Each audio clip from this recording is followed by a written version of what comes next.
Sa gitna ho ng tumataas na hamon ng healthcare system sa Pilipinas, isang desisyon ho ang umalingaw-ngaw na gumulat ho sa marami. Ito nga hong pagtanggal ho ng subsidy para sa PhilHealth po sa taong 2025. Ang tanong ho natin sa inyo mga kaboses, sapat ba ang dahilan ng Administrasyong Marcos para magtiwala tayo na ito'y para sa ikabubuti ng lahat? O isa ba itong hakbang na mag-iiwan sa milyon-milyong Pilipino sa alanganin, mga kaboses? Ano po? Ayon ho kay Pangulong Ferdinand Bongbong Marcos Jr., hindi na raw ho kinakailangan ng PhilHealth ang subsidy mula sa gobyerno dahil raw ho may sapat itong pondo na aabot ho sa 500 billion pesos. Ang pondong ito, ayon sa kanya, ay nakatenga lamang sa bangko at hindi ginagamit. Samantalang maraming ibang sektor ang nangangailangan ng pondo.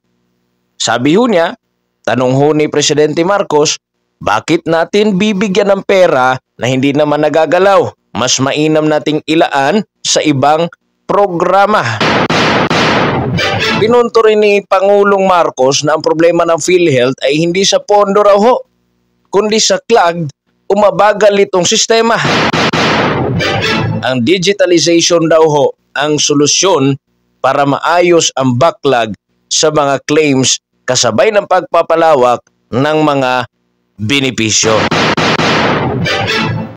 Narito po ang balita, mga kaboses. Pakinggan ho muna natin bago po tayo magpatuloy doon sa ating commentary. Balak daw ni Pangulong Bongbong Marcos na ibalik ang tinapya sa 10 bilyong piso sa pondo ng Department of Education. Pero pagdating sa PhilHealth, dinepensahan niya ang desisyon ng mga mambabatas na wag muna itong bigyan ng subsidiya. Nasa frontline ng balitang yan si Camille Samonte. Department of Education, 12 billion pesos ang tinapya sa 2025 national budget. Hindi gaya noon, mas malaki ang kabuuang budget ng Department of Public Works and Highways kumpara sa DepEd. Issue rin sa ilan ang na-zero na budget ng PhilHealth para sa kanilang subsidy. Kaya naman pinapalagan niya ng ilang mambabatas gaya ni Senator Amy Marcos. Umapela pa siya sa kanyang kapatid. Nananawagan ako sa aking kapatid, ang ating mahal na Pangulong Bongbong. Nakikiusap ako na sana pakitutukan mo ang issue ng pondo at ng budget. Pero si Pangulong Bongbong Marcos kinampihan ang desisyon ng Bicameral Committee, partikular ang zero subsidy budget ng PhilHealth. Anya, nasa 500 billion pesos ang reserve fund ng PhilHealth, pero 260 billion pesos lang daw ang kailangan nilang pondo sa buong taon, kaya sobra pa raw ang kanilang reserve fund. I know na naabala ang tao because bakit natin binawasan? Dahil ang katotohanan dyan ay kung tignan ninyo, kaya binawi ng Department of Finance yung ilang reserve na naman doon na naiwan dahil hindi nagamit yun ng ilang taon. In other words, the PhilHealth has sufficient budget to do all of the things that they want to do. Giit pa ng Pangulo, hindi ang budget ang problema, kundi ang sistema ng PhilHealth. The reason that we do not want to subsidize it is because it is the subsidy will hook lang doon sa bank account ng PhilHealth, hindi magagamit. Marami tayong paggagamitan noon. So that's a simple explanation there. Ang pahayag na yan ni PBBM sinigundahan ni Health Secretary Ted Herbosa. Wala raw dapat ipag-alala ang mga PhilHealth member. Mga nananakot lang at nag-agitate, nagsasabi mawawala ng benepisyo ng PhilHealth. Napakarami mo ng pera ng PhilHealth. Samantala, kaugnay naman ang pondo ng DepEd, ayon kay Pangulong Marcos, sinisilip pa nila yan at inaayos na maibalik ang tinapya sa budget. Partikular ang pondong tinanggal dahil sa umano'y anomalya sa computerization program ng DepEd noong panahon ni Vice President Sara Duterte. So we're working on it to make sure that we will restore it. I do not want to line item veto anything because that just gets in the way. Binigyan diin ni PBBM ang pangangailangan ng pondo para sa infrastructure projects, lalo't dito papasok ang flood control. Sa kabila ng mga isyu sa pondo, sisikapin daw ni Pangulong Marcos na lagdaan ang proposed 2025 national budget bago magpasko.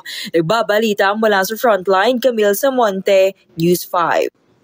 Ayun mga kaboses, narinig ho ninyo. Ano po? Yung balita. Dito ho tayo sa ating komentaryo mga kaboses. Titingnan ho muna natin itong positibong pananaw natin dito. Ano po mga kaboses? Kung titingnan ho natin sa isang anggulo, may lohika naman ho yung gobyerno. Ano po? Unang-una, sapat ho na pondo. Sa sinabi hong sapat na pondo. Ang 500 billion ho na reserba ng PhilHealth ay higit pa raw ho sa kinakailangang 2 taon ng operasyon. Kung kaya nitong tustusan mga kaboses ang operasyon nang hindi na kailangang humingi sa gobyerno. Bakit nga naman dagdagan pa? Yan po yung unang punto natin sa ating positibong pananaw. Mga kaboses? Bakit dadagdagan mga kaboses kung kaya naman pala tustusan ang operasyon nang hindi na kailangan humingi sa gobyerno? Kasi yung 500 billion na ho na reserba ng PhilHealth ay higit pa sa kinakailangang 2 taon na operasyon. Pangalawa na tinitingnan natin mga kaboses, doon sa positibo nating pananaw ho rito, mas mahusay na paggamit ho ng budget. Ang pag-alis ho ng subsidyo ay nagpapahintulot sa gobyerno na ilaan yung bilyon-bilyong kinakailangan ho na budget ng PhilHealth sa ibang mahalagang sektor tulad ho ng edukasyon, infrastruktura o kalamidad. Pero narinig natin, tinapyasan yung edukasyon. Pangatlo, nito mga kaboses, paghamon ho sa PhilHealth. Maaaring magsilbi ho itong wake-up call sa PhilHealth upang mas ayusin ang kanilang sistema. Bawasan ang underspending at tiyaking maayos na ginagamit ang kanilang reserbang pondo. Mga kaboses? Yun, yung ating mga positibong pananaw. Ngunit, mga kaboses, meron rin tayong nakikita ditong negatibo. Hindi natin maikakaila na maraming tao ang nanganganib na maapektuhan sa desisyong ito. Unang-una panganib ho sa mahihirap, ang subsidyo mula sa gobyerno ang sumasagot sa kontribusyon sa mga indigent, senior citizens at mga PWDs mga kaboses. Kung aalisin ito, paano na ang mga sektor na walang kakayahang magbayad ng premium? Mga kaboses? Pangalawa, mataas ho na premium. Walang gobyernong suporta. Malaki ho ang posibilidad dahil wala nga hong gobyernong suporta ng gobyerno, malaki ang posibilidad na baka tumaas ang premium na babayaran ng mga miyembro. Lalo nitong pinalalaki ang out-of-pocket expenses ng mga Pilipino na sa kasalukuyan ay isa na sa pinakamataas ho sa Asia. Mga kaboses? Pangatlo, limitasyon ho sa serbisyo. Bagamat sinasabi ho ng PhilHealth na walang pagbabawas sa mga benepisyo, paano masisigurado na magpapatuloy ang mga programang pangkalusugan? Gaya ng ZEB Benefits at PhilHealth at PhilHealth Konsulta. Kung kulang ang pondo mula ho sa gobyerno. Kasi yung isa sa tinitingnan natin dito mga kaboses, baka kasi meron pa mga babayaran yung ating PhilHealth na for the next year. Baka may kailangan pa silang bayaran. At what if, kasi reserve fund yan, reserba ho yan, mga kaboses, baka maubos ho yung reserba, kakabayad mga kaboses. First quarter pa lang ho ng January, or second quarter ba ng January, paano po yung natirang araw po? Mga kaboses? So meron talagang panganib.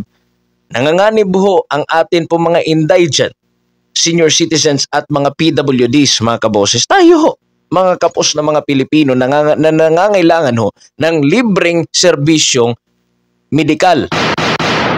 Ano po mga kaboses?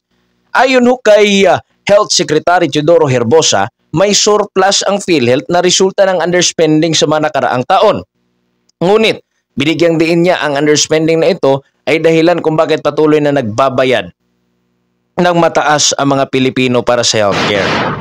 Ano ho ba yung surplus?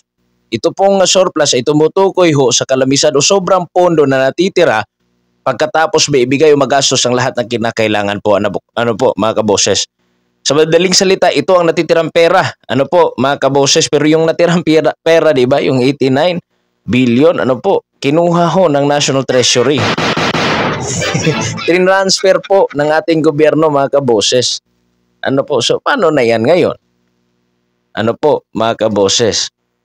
Sinabi naman ho ni Representative Arlene Brosas ng Gabriela Party List na ang zero subsidy daw ho ay naglalagay sa milyon-milyong Pilipino lalo na mahihirap sa peligro ng kawalan ng sapat na serbisyong pangkalusugan. Ano po mga kaboses? Dagdag ho niya, walang gobyernong suporta. Mas mabibigat ang pasanin sa balikat ng karaniwang Pilipino. Ngunit higit sa lahat to mga kaboses, ang isyu ay hindi lamang tungkol sa pondo. Ito'y usapin ho ng tiwala. Kung ang PhilHealth ho ay maraming backlog at hindi kayang maayos sa magproseso ng claims, paano natin masisigurong magiging episyente ito sa paghawak ng sariling pondo na po? Kung wala hong subsidy, mga kaboses, dapat bang mas maging mahigpit ang transparency and accountability ng PhilHealth upang taking napupunta sa tamang lugar ang pondo? Ang desisyon nung ito mga kaboses ay isa sa mga halimbawa ng mahirap na balanse sa pagitan ng pagtitipid ng gobyerno at pangangalaga sa kapakanan ng mamamayan. Sa isang banda, nais ng Administrasyong Marcos na maging episyente ang paggamit ng pondo ng bayan. Ngunit sa kabilang banda naman ho, marami ang nangangamba na ang desisyong ito mga kaboses ay magdudulot ho ng mas malaking problema sa mga sektor na pinaka nangangailangan mga kaboses. Mga kababayan, mga kaboses, ano ang inyong palagay? Suportado ba ninyo ang hakbang na ito ng gobyerno o ito ba ay isang pagkukulang na mag-iiwan ng mga maraming Pilipino sa peligro? Ibahagi niyo ho ang inyong opinyon at sama-sama nating pag-usapan ang kinabukasan ng ating serbisyong pangkalusugan. Ano po mga kaboses? Open ho ang ating comment section. Pwede ho kayo mag-comment dyan sa baba sa inyong mga pananaw ho mga kaboses dito sa ating napag-usapan na issue ho ngayong araw. Thank you so much po mga kaboses. God bless po sa inyong lahat. And paki-subscribe, like, and share lang din po para marami ho kayong updates regarding po sa nangyayari po sa ating bayan. Vox Populi PH po. Thank you so much po mga kaboses and God bless you sa inyong lahat. Bye-bye.